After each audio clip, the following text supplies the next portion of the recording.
கர்த்தருக்கு ஸ்தோத்திரம். விசுவாசத்தை பற்றி சில வார்த்தைகள். ஏன்னா உங்களுடைய கவலைகள், உங்களுடைய பிரச்சனைகள் எல்லாம் தீர வேண்டுமானால் நமக்கு என்ன வேணும் அப்படின்னா விசுவாசம் தேவை. தேவன் மேல ஒரு அசையாத விசுவாசம், நம்பிக்கை வேணும். பார்த்துக்கோங்க. எப்படின்னா நான் ஆராதிக்கின்ற இயேசு என்னை எப்படியும் காப்பாற்றுவார். உங்களுக்கு அதுக்கு ஆதாரமாக இந்த உலகத்தையே ஜெயிக்கிறது நம்முடைய விசுவாசம் தான் அப்படிங்கிறதுக்கு ஆதாரமாக இப்பொழுது ஒரு வசனத்தை கேட்போம். 1 யோவான் 5வது அதிகாரம் 4வது வசனம். 1 யோவான் 5:4 வசனம். தேவனால் பிறப்பதெல்லாம் உலகத்தை ஜெயிக்கும் நம்முடைய விசுவாசமே உலகத்தை ஜெயிக்கிற ஜெயம். தேவனால் பிறப்பது எல்லாம் ஜெயிக்கும். அப்ப தேவனால் பிறக்கிறது என்னது? நன்மை, ஆசீர்வாதம், விடுதலை, பாவ மன்னிப்பு, கிருபை, நல்ல சந்தோஷம், நல்ல சமாதானம், இருதயத்துல இளைப்பாறுதல். இததான் இயேசுப்பா நமக்கு கொடுக்காங்க. தேவனால் பிறப்பதெல்லாம், இன்னொரு வாசிமா, தேவனால் பிறப்பதெல்லாம் உலகத்தை ஜெயிக்கும் அப்படின்னா ஜெயிக்கும் ஜெயம். பார்த்தீங்களா? அதான் சில பேர் ஜெயான்னு பேர் வைக்காங்க, ஜெயம்னு பேர் வைக்காங்க.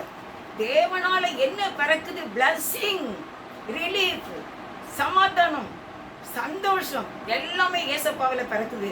அதுக்கு என்ன தேவை அப்படின்னு இன்னைக்கு ஆண்டவர் சொல்றாங்க, விசுவாசம் தான்.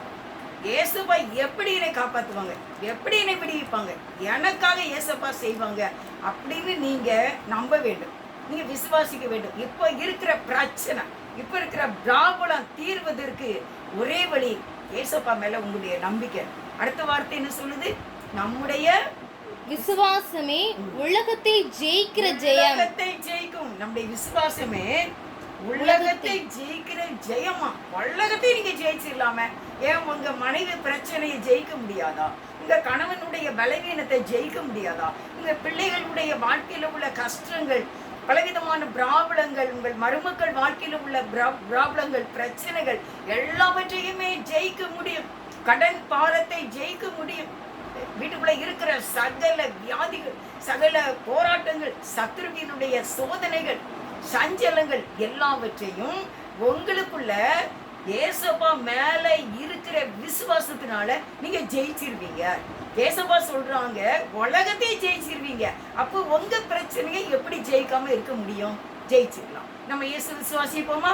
இயேசு நம்புவோமா? ஜெயம் எடுப்போம். இப்ப நம்ம பாடல் பாடி இந்த செய்தி நம்ம முடிப்போம். மனதினிலே போராட்டம், அல்லேலூயா, மனிதனையே வாட்டுதையா. அல்லேலூயா, மனதினிலே போராட்டம், மனிதனையே வாட்டுதையா. குணமதிலே குவலயம் தான் நினைவதப்போ. குணமதிலே மாறாட்டம், குவலயம் தான் நினைவதப்போ. யாரிடம் செல்வோம் இறைவா? வாழ்வு தரும் வார்த்தையெல்லாம் உம்மிடம் யாரிடம் செல்வோம்